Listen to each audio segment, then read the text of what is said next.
ताकत से जवाब दूं। आज नहीं सर, सुन पूरी बात सुन लीजिए। अभी तक घंटी किसी की नहीं बजी, किसी की नहीं बजी। अगर मेरे लिए बजा रहे हो मुझे बताओ मैं गलत बोल रहा हूं, मैं सही बोल रहा हूं। मैं कह रहा हूं सर, आज आप यहाँ इजलास बुलाएंगे, बुला लो, मैं भी चला जाऊंगा। मैं आज इसलिए आया हूं, मैं इस जम्मू कश्मीर का नागरिक भी हूं और जिम्मेदार भी हूं। और मेरे नौजवान बच्चे, उमर साहब ने एक टीम बनाई, अलग अलग स्टेट्स के अंदर गए, लेकिन मजबूरी क्या हुई कि मुसलमान को देखकर पीटा जा रहा है।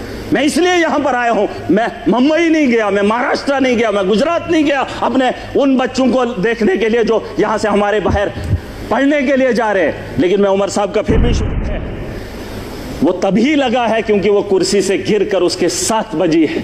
अगर वो कुर्सी पे चढ़ने से पहले ही उसे बचा लिया होता, ना उसके माथे पे कट लगता और ना ही उसके माथे पे वो जख्म रहता। और वो जख्म ये है कि पाकिस्तान से आया हुआ मुसलमान जब यहां आतंक फैलाता है तो हमारे माथे पे जो दाग है उसे मिटाने में हमें सालों साल लग जाते हैं। टूरिज्म को रोका सर, हम पाकिस्तान के उन 4 आतंकवादियों को रोकेंगे अगर तो ये टेररिज्म ही खत्म हो जाएगा। टूरिस्ट भी अमन से जो है अपने टूरिस्ट की जगहों पे जो है चलेगा। सर, पाकिस्तान की बात मैं करना चाहूंगा। कुछ लोग कहते हैं अपने देश के अंदर भी कि ये मुसलमान आतंकवादी है। पाकिस्तान से आया मुसलमान जम्मू कश्मीर के अंदर या देश के किसी भी कोने में आए तो उसका दाग हमारे माथे पे चिपका देते हैं सर। लेकिन पाकिस्तान के अंदर वही आतंकवादी जब आतंक मचाता है तो उसे पाकिस्तान के लोग खवारिज कहते हैं। क्या कहते हैं? खवारिज कहते हैं कि अपने ही पाकिस्तान में, मुल्क के अंदर जब कत्लेआम करता है पाकिस्तान में तो उसे खवारिज कहते हैं। और जब वही आतंकवादी हमारे देश में आता है तो उसे मुजाहिद कहते हैं सर। ये शर्म की बात है। ये पाकिस्तान को ये बात बताना बहुत जरूरी है। या तो जिन लोगों को आप यहां पे भेज रहे हो वो भी मासूमों का कत्ल कर रहे हैं, और जब आपके मुल्क में वो लोग कत्ल करते हैं तो आप उन्हें खवारिज ना कहिए, आप उन्हें भी वही बात बताइए। बहरहाल सर, गोली का जवाब बोली से नहीं होना चाहिए, क्योंकि सर वो 4 आदमियों को भेजते हैं, हम बोल ही रहे हैं, मजम्मत कर ही रहे हैं, और उससे क्या हो रहा है कि हमारे मुल्क के अंदर अफरा तफरी का माहौल है।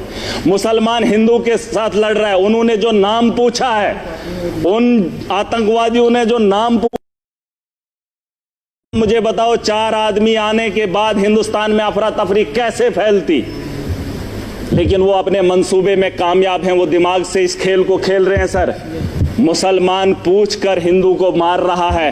वो चाहता है कि हिंदुस्तान के अंदर हिंदू और मुस्लिम का फसाद हो, ताकि ये जंग खुद आपस में लड़े, वो अपना हाथ ना इस मुल्क के अंदर डाले। उसे यहाँ का अमन और शांति और भाईचारा अच्छा नहीं लगता है। सर, मैं एक चीज बताना चाहूंगा। मेरे पिछले दिनों बच्ची 8 महीने की गिर गई, कुर्सी पे बैठी थी तो बगल में वो टाइलें लगी थी, सर फट गया सर, सर फट गया। मैंने उस गई और ठीक हो गई, मैंने डॉक्टर के पास लिया, उसका जख्म जो है भर गया। लेकिन जो सर उसके माथे पे दाग है वो तभी लगा है क्योंकि वो कुर्सी से गिरकर उसके 7 बजी है। अगर वो कुर्सी पे चढ़ने से पहले ही उसे बचा लिया होता, ना उसके माथे पे कट लगता और ना ही उसके माथे पे वो जख्म रहता। और वो जख्म ये है कि पाकिस्तान से आया हुआ मुसलमान जब यहां आतंक फैलाता है तो हमारे माथे पे जो दाग है उसे मिटाने में हमें सालों साल लग जाते हैं। मैं उसे तो बात ही वही है, मैंने कह दिया है खवारिज है। सर, मैं बताना चाहूंगा, एक बात है जिसे हम लोगों को समझना बहुत जरूरी है। मैं तो समझता था मोदी जी के नेतृत्व में इस देश को चलाया जा रहा है। आतंक के दिलों के अंदर इतना खौफ होगा, पाकिस्तान के अंदर इतना खौफ होगा कि पाकिस्तान हमला करने की मजम्मत भी नहीं करेगा, ये मेरा दिल मानता था, क्योंकि तकारीरें वैसी होती थी, जलसे वैसे होते थे। लेकिन आज अगर वो वक्त आ ही गया है यहाँ अगर मैं अगर ताकतवर हूँ, मैं चाहता हूँ अगर वो मेरे से गलती करे, मेरे से वो उलझे, मैं चाहता हूँ वो कब उलझे और मैं उसको लफाड़े दो मारकर बिठा दूँ। सर ये मेरा मानना है, अगर मैं ताकत में हूँ, मैं चाहता हूँ अगला मेरे पे वार करे और मैं उसे ताकत से जवाब दूँ। आज नहीं सर, सुन पूरी बात सुन लीजिए। अभी तक घंटी किसी की नहीं बजी, किसी की नहीं बजी। अगर मेरे लिए बजा रहे हो मुझे बताओ मैं गलत बोल रहा हूँ, मैं सही बोल रहा हूँ। मैं कह रहा हूँ सर, आज आप यहाँ इजलास बुलाएंगे, बुला लो, मैं भी चला जाऊंगा। मैं आज इसलिए आया हूँ, मैं इस जम्मू कश्मीर का नागरिक भी हूँ और जिम्मेदार भी हूँ। और मेरे नौजवान बच्चे, उमर साहब ने एक टीम बनाई, अलग अलग स्टेट्स के अंदर गए, लेकिन मजबूरी क्या हुई कि मुसलमान को देखकर पीटा जा रहा है। मैं इसलिए यहाँ पर आया हूँ। मैं मुंबई नहीं गया, मैं महाराष्ट्र नहीं गया, मैं गुजरात नहीं गया अपने उन बच्चों को देखने के लिए जो यहाँ से हमारे बाहर पढ़ने के लिए जा रहे हैं। लेकिन मैं उमर साहब का फिर भी शुक्रिया अदा करना चाहूंगा। लेकिन एक बात बताने आया हूं, मैं चाहता हूं सर, मैं चाहता हूं जो बात मैं बोल रहा हूं कि उकसाया जा रहा है। पाकिस्तान बड़े आदमी को, ताकतवर को कभी कमजोर नहीं उकसाता है। अगर उकसाने की गलती पाकिस्तान ने की, मैं खुल के बोलूंगा सर, अगर की, और ये पहली बार नहीं हुआ। जम्मू कश्मीर को मोहरा मत बनाइए, मिलकर आज पूरा जम्मू कश्मीर नहीं पूरा देश इकट्ठा है।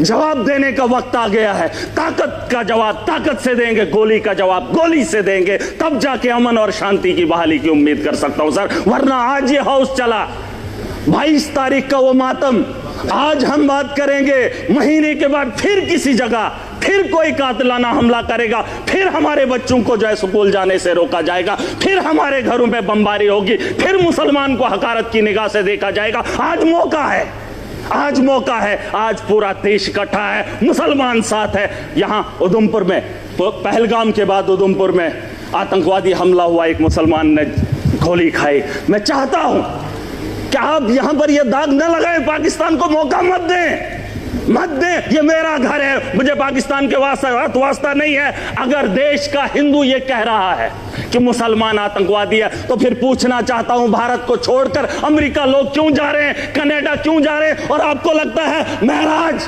पाकिस्तान जाना चाहता है? नहीं, मैं भी दुनिया के उन बेहतरीन ममालिक में जाना चाहता हूं जहां बेहतर जिंदगी मुझे मिले। ये भिखारियों का देश, जहां खुद भूखे नंगे लोग हूं, उस पाकिस्तान में मैं जाना चाहूंगा।